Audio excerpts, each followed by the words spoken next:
1. Hello everyone, this is part 4 of a Milk for New Believers series, Matthew 5. I left off at verse 27, 5 verse 27. So Jesus says, you have heard that it was said of them in the old days, you should not commit adultery. You shall not commit adultery. But I say to you that whoever looks on a woman to lust after her has already committed adultery with her in his or her heart.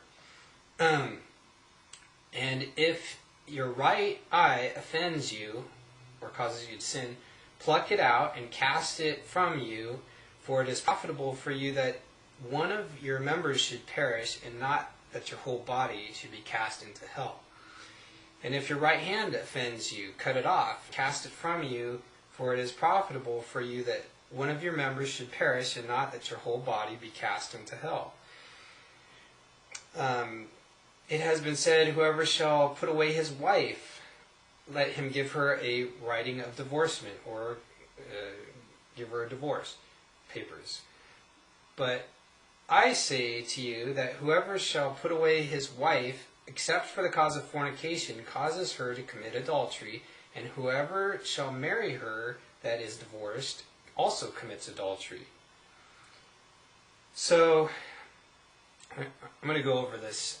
I have known several people within the church who get divorced, but they don't get divorced because of fornication. They get divorced because of unreconcilable differences. Jesus is stating otherwise. He's saying that if you get divorced and it's not because of marital, unfaithfulness, meaning fornication or sex with another woman or man while you're married, then it's not a valid reason for divorce. You should try to work it out and keep working it out. If one person leaves, that's fine. That's also discussed in another part of the New Testament that I can go over later. But in God's eyes, you want to stay married even if you're unhappy. There's a reason that you're unhappy in your marriage. And, if the one person believes and another person in the marriage isn't a believer, then that's a case where eventually, if the unbelieving person decides to leave, then the believer has to let them go. But it's not because the believer is ever asking for a divorce. And that's not according to God's will. It's not what Jesus wants you to do. So, in any case, it's very clear. Listen to him again, that whoever puts away his wife, or husband for that matter in these modern days, except for the cause of fornication, which is sex with somebody else, causes her to commit adultery. Because you're breaking up a marriage, but not for fornication, and then they're going and remarrying somebody else that isn't their husband in God's eyes, and so they're committing adultery by doing that. And whoever shall marry her, the other party that marries that other person recently divorced, not for the cause of fornication, is also committing adultery. Serious deal. And this is hell that we're talking about. This lake of fire. This word for hell is Gehenna, which is the lake of fire. It's the burning forever in torment and fire. Jesus talks about it in, he's going to the heart of the matter again. Just fantasizing about somebody else sexually, that you want them or whatever, is committing adultery in his heart, or her heart, whoever. And he's saying that it's so important that if your mind's eye or your eyes are continually going and thinking lustful thoughts about certain individuals, or even pornography on the internet, that is definitely adultery. And you can say, oh, I'm not married, so it can't be adultery. But it's fornication if you're not married and you're looking lustfully at other women. And you are committing adultery because the person that you will marry, you're having sex with all these other people and not that one person that you should only be having sexual relations with, which is your wife or your husband. So this is a serious, serious deal, because he doesn't talk about anything else leading to hell, but that particular sexual sin really, really is a major deal here. He's talking about hell, hell, hell. I mean, the whole body gets into hell. The whole body. What body? I mean, you die, and your body starts deteriorating in a grave. What body is he talking about that's going to be cast into hell? There's another body. There's a spiritual body. And that spiritual body,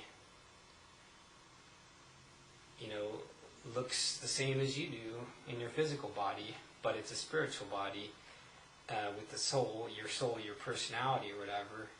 And it gets tormented and burned in hell. And there's a lot of, that's a whole other series that I can get into. In any case, let me continue. So again, Christians or anybody, you don't divorce your spouse unless it's because they're messing around on you with somebody else sexually. That's the only reason for divorce in God's eyes. And even then, in other passages with this same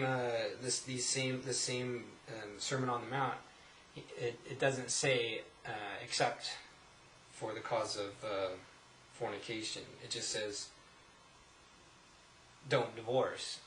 And there's other evidence that God hates divorce. I mean, there's other passages where he says, I hate divorce. He hates divorce. He doesn't, because that's not love. So, anyway, moving on. Again, you have heard it said in the old days, you shall not forswear yourself, but shall perform unto the Lord thine oaths, or your oaths. But I say to you, don't swear at all, neither by heaven, for it is God's throne, nor by the earth, for it is his footstool, neither by Jerusalem, because it is the city of the great king. Neither swear by your head, because you can't make one hair white or black. But let your communication be yes, yes, no, no. For whatever is more than this comes from evil. This is not dealing with people who just swear using God's name. I'm not going to repeat them, but you know what I'm talking about. Like God blank or JC. And that's not what this verse is talking about. Even though that's bad too. This is talking about people who are making vows and making oaths and saying, I, won't do this particular thing, and you're claiming that in God's name. And so you don't take oaths or vows lightly. You say a vow to God, or make a vow to God, or make an oath to God, like, I won't be having sex until I meet my wife. You better keep that vow on that oath. Otherwise, because God's going to hold you to it.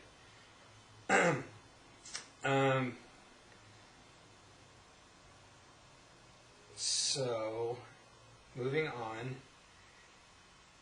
You've heard it said that eye for an eye, a tooth for a tooth. But I say that you do not resist evil, but whoever shall hit you or strike you on the right cheek, turn to him the other cheek also. And if any man would sue you at law and take your coat, let him also have your cloak.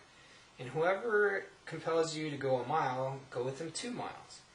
Give to him that asks of you, and from him that would borrow from you, don't turn him away. Wow. If you love Jesus and you do those things, you really have the Spirit of Christ in you big time, because those things go against the grain of the flesh like crazy. I mean, somebody sues you. You want to fight back. But he's saying, give them what they want. And even give them a little bit more than they want. And he's saying, if somebody hits you, somebody is aggressive towards you, gets in your face, maybe starts wanting to fight you or starts hitting you, you're not to hit back. You're to take it and love them. Because obviously it's not love if you're striking back, if you want revenge on somebody. That's not the Spirit of Christ. And you're not showing love to Jesus Christ by doing those things. You're not showing your love for him by doing these things. You're showing love by obeying his commands, what he's telling you to do right here. So you don't fight back. You don't, fight somebody who's suing you. Instead, you give them what they want. If somebody asks you to do a favor for them, you do that favor and you ask, is there anything more I can do for you? You do extra. Somebody asks money from you, give them the money. If they want to borrow some money from you, give them the money. Don't be stingy. This is God. If there is an imbalance that happens, if you give to those that are asking you, you go that extra mile for somebody. That's where that phrase comes from. If somebody sues you, you give them what they want. If people attack you physically and you don't fight back and you don't get revenge on somebody, eye for an eye, tooth for a tooth, you don't do that. If you love them unconditionally, regardless of what they're doing to you, that's God love. That's Christ love. That's perfection, as we'll see in a little bit. You have heard it said that you should love your neighbor and hate your enemy. But I say to you, love your enemies, bless those that curse you, do good to them that hate you, and pray for them that despitefully use you and persecute you, that you may be children of your Father which is in heaven. For he makes the sun to rise on the evil and the good, and sends rain on the just and the unjust. For if you love those that love you, what reward do you have? Don't even the tax collectors do the same?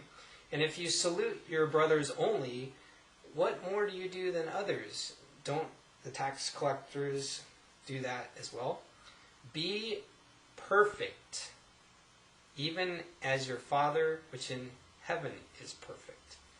Be perfect. You be perfect, even as your Father in heaven is perfect. So, people are always claiming, I'm a sinner, I'm always going to be a sinner. If you think that way, you'll never be perfect. You must love the Lord, and by loving him, you're loving him because you love him, and you're obeying his commands, showing that you love him. And by obeying his commands, you are perfect. He's telling you, be therefore perfect, even as your Father in heaven is perfect. Be perfect. Be perfect. This is how you are perfected, is doing the things that these last 4 video series have illustrated from Matthew 5, Jesus' own words. Everything. Do it and you are perfect in God's eyes. He sees his son. He sees his child when you do these things. When you don't do these things and you go with the world and the flesh, you are not his child. That is the old man, the old you, if you will.